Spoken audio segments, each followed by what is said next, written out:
Amit Verma, country head, Citco India. Lovely having all of us. Ladies and gentlemen, let me tell you, all of them are seasoned professionals. And we are happy having each of them here with us. What better than this leaders exclusive session? And I hand over this panel to Ms. Lalitha. Over to you. Thank you so much. Please take your seats. It's hard to follow up with a session right after Lalitha on stage, because whatever we talk will sound like child stories now. So, okay, so we will try to do our level best. So our session is going to be about building nuanced, robust target operating models and sustained value architecture. I think one of the, we've had some great starts and sessions today morning, and we talked about by 2030, we are going to be 2.3 million professionals in the GCC world. But I think the question what we need to ask is not about how many people we have, but it is about what we are doing and how we are doing is going to be the conversation today. So with that, we will try to get some good examples out of our panel today. So John, you're sitting next to me, so I will go with the first question with you. You've been an expat in the country, and Nordisk has been here for a while, and you've been here for like, what, 2 years now, 18 months? Yeah, actually 3.5. Oh, lovely, okay. So how do you define the value in a way that creates really clarity between the headquarters and the GCC? What kind of cultural alignment will you bring being an expat into this role with strengthening the alignment? Does it play a role? What is your take on that? Yeah, thank you. And first of all, Samir and the organizers, thank you so much for inviting us. And thank you for allowing us to take part in this panel. So yeah, my name's John. I'm originally from the UK. I've worked for Novo Nordisk for almost 18 years. I've been very fortunate to have worked in 5 countries for Novo, including a period in the headquarters. So I'll answer the sort of second part of your question first. Is it mandatory to have an expat in this kind of role in a company like Novo Nordisk? Absolutely not. As I said to the guys, I'm very expensive, so I need to deliver some value. But I suppose my learning in the leadership of leading this GCC, and also previously a country and then several senior marketing roles, is there's some kind of cultural journey that I've been on in my leadership journey that helps me in this role. There's some kind of ability that I might have to deliver trust with our mothership, as it was called, based on the previous parts of my career. So does it have to be an expat? No. In our kind of organization, helping leaders develop that cross-cultural understanding, the value chain understanding, and the needs of the customer, wherever the customer may be of the GCC, is kind of important. Now the first part of the question about value creation, it reminds me I started my professional journey in sales, actually. And when they train you in sales, as you probably know, at least 30 years ago, they talk about features and benefits. And for me, it's a little bit like that with the value creation from the GCC. That traditionally, the features have been, how fast do we close tickets? How effectively do we do operations within the organization, wherever they are in our 17 functions? The way we linked features to benefits was with the little words, which means that. And the benefits is how we articulate the value in the GCC right now. So we're less about how quick and nice we do operations, but more about the enterprise value that we deliver. And in one sentence, or 2 sentences, I'll give you an example of that. You'll have heard, Novo Nordisk these days, we're involved in weight loss and obesity. You might have seen in the news a pill version of our treatment launched in the US just across the new year. Normally, the last patient, last visit in a clinical trial through to regulatory, through to filing, through to approval would take maybe a year and a half. But all of that work is done in our place. So what's been launched in the US has been built in India, in Bangalore. And rather than each of the functions set their individual KPIs, we set an enterprise KPI of getting this medicine to patients in record time. And what was originally a year and a half became something like 4.5 months. So enterprise KPIs help us deliver value for the overall organization, and they also weld together the functions that we have in the company.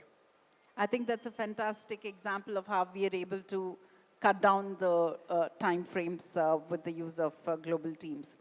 I'll come to you, Siva. You lead engineering, you lead IT, and you have functions. It's a pretty diverse set of teams. When we're talking about operating models, I can't help but ask, with each of the teams being a different maturity, from that lens, how is the decision-making and reporting has traditionally been centralized in the past? And is it changing? Is it changing from a distributed leadership point of view? Are the decisions moving into GCCs? What's been your experience around that? A very pertinent question, very relevant and need of the hour. Thanks Samir and 3i for having me here. Siva here from Johnson Controls. So one of the things which I would like to happen, and it's happening in pockets, I'm not generalizing. There are a few GCCs which are really mature, ahead of the curve, but others are in progress, right? So one thing, what I wish to happen is the H of HQ should move out, right? It should be interconnected queues, quarters, or interoperating nodes across the globe. It would be LATAM, America, Europe, Asia Pac, and India. That is how I see in the era of AI, we'll be getting there, right? So number two, on the decision-making authority, right now when we visualize HQ versus GCC, HQ is always in the north, GCC in the south, all structures are being driven, right? So I think that should move away, and it is changing. Like in some of the cases, like what John also mentioned, and there are other GCs which is happening. So the success of the enterprise or the GCC is not going to be where the decisions are made, but where the impact will be created to our end customers. So in that way, I see it is changing, and it will rapidly change in the next couple of years. We will see a flat, more interconnected leadership and distributed leadership. But that's not just, verbs or adjectives, right? It has to be a clear mandate and outcome-driven. So those are the couple of key points which I think it's going to happen, it is happening, but I wish it happened sooner. I love the anecdote of the H of the HQ. How do you reimagine that? And with that, I'll come to you, George. George, your operating model is where I think probably some of the GCCs aspire to be. You're not a cost center, but you're a profit center, correct? And when you're a profit center, especially, no GCC conversation is complete and without talking about AI. So AI being at the center of the operations going forward, how are you looking at your investment model? Are you waiting for enterprise to have an AI strategy because you're a profit center, because you can afford to carve out your own money to push the enterprise in a certain AI operating model? How are you approaching this? So good morning, everyone. First of all, John and I live in the same community, and this is the first time that we are meeting in person. So that's such an honor to be on the brings everybody together. There you go. And then I'm hoping for some weight loss drugs that I can get from John right after this. I'll be a very famous person in my community after that. Coming to AI, and I think as a company, we are very unique in that we're a GCC that is run as a profit center from 2007-8 onwards. So we've had a long journey where we've operated with a very close eye on the business side of it.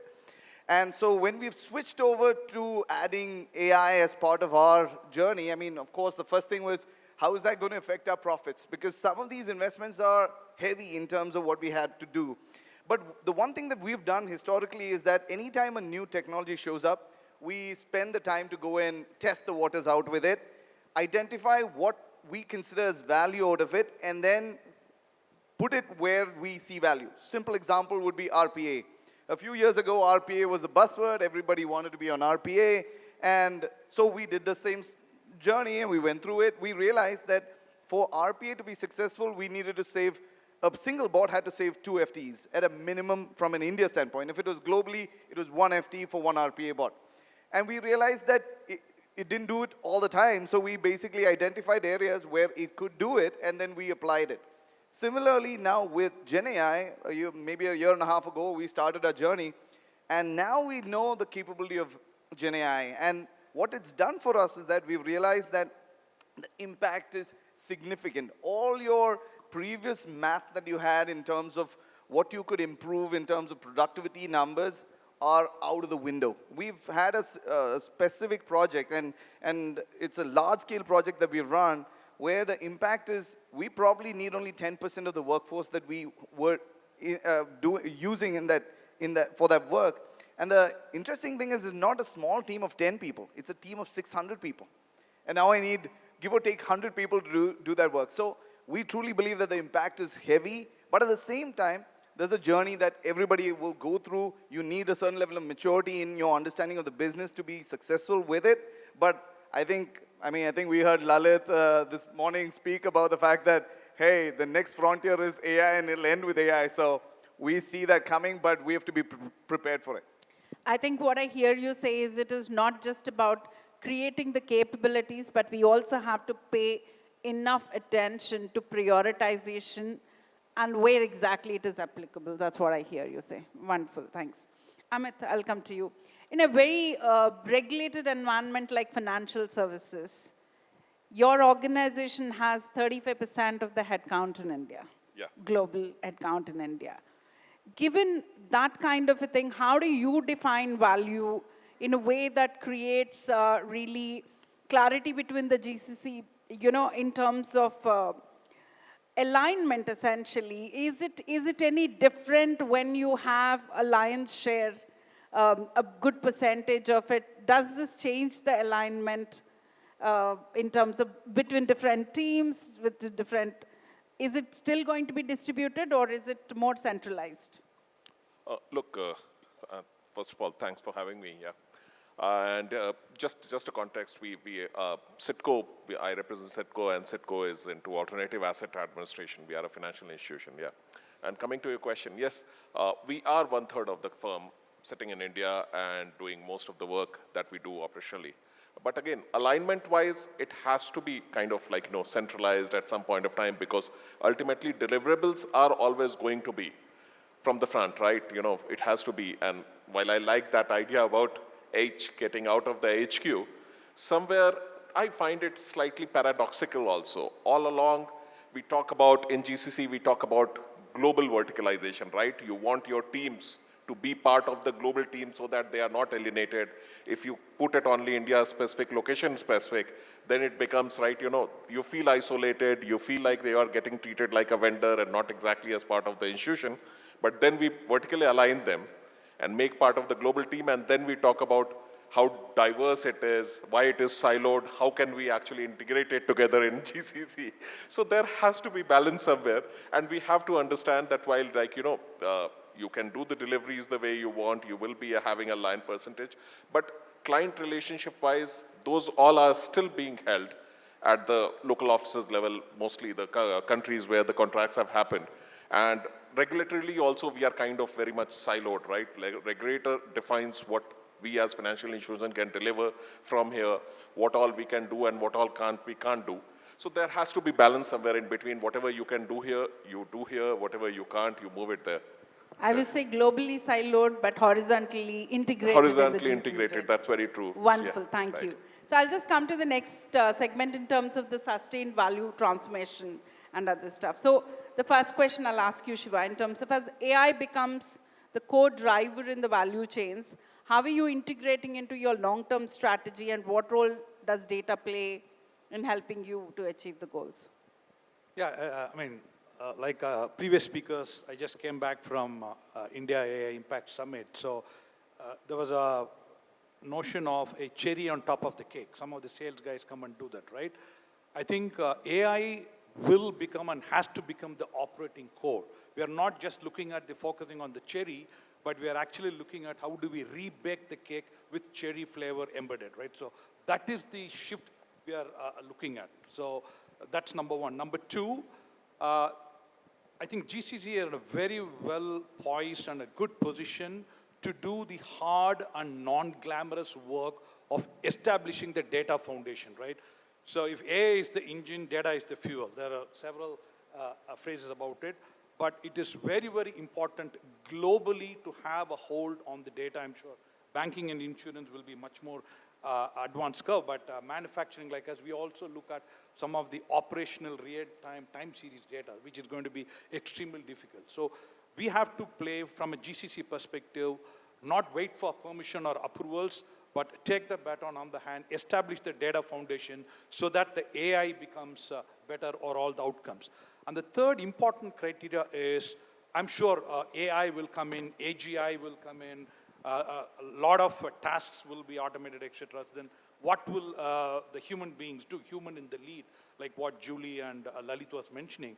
So we need to maniacally focus on the customer problem across the globe and in India as well. So spend time, observe what the pain points are, and we can solve the problem without AI also, right? We need not, I mean, AI is not the only way to solve a particular problem.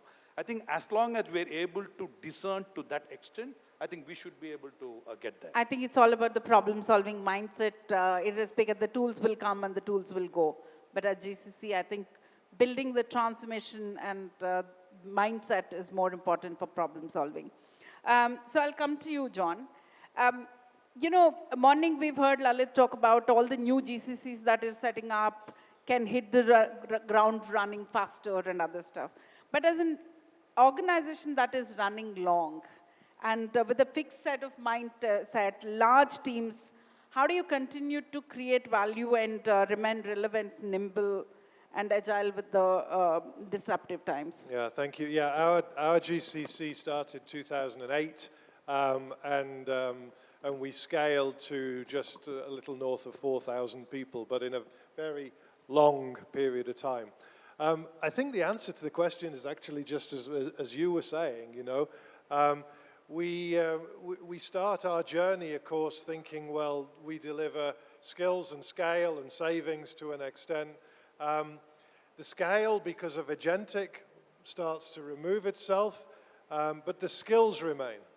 And we've got to encourage our teams to identify the problems for the enterprise and solve them. We're very good at solving problems when people give us problems, but we're perhaps less good at looking at the environment that faces the company and saying, hey, there's a commercial dilemma, we can fix it before anybody else has thought about it. And once we're inculcating that mindset into our people, things move really, really quickly, and we deliver a ton of value. Amit, I'll come to you, you know, because we are talking about transformation, value, and other stuff. Generally, transformation journeys are hard, right? And in what part of the transformation journey do you believe is the hardest? And how do you think the GCC can play a more stronger and more active and proactive role, if I can say so? Right, okay, yeah, interesting.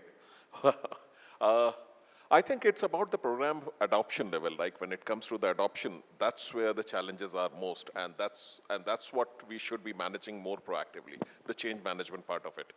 And essentially, if you look at the program, the transformation program, change management is kind of like, you know, relegated to HR and at the end of the program, so you don't communicate, you first make the changes in the systems, you make the changes, then you go to the employees and ask. So one of the things is that we have to do the change management before, push it up the chain and not as the last end of it. Because ultimately that's what is mattering on the adoption. The cultural resistance are there. What you see at the end of the transformation, you see sometimes their cultural adoption is not happening because there are cultural barriers, both at the, like, you know, or the local offices as well as at the GCC level.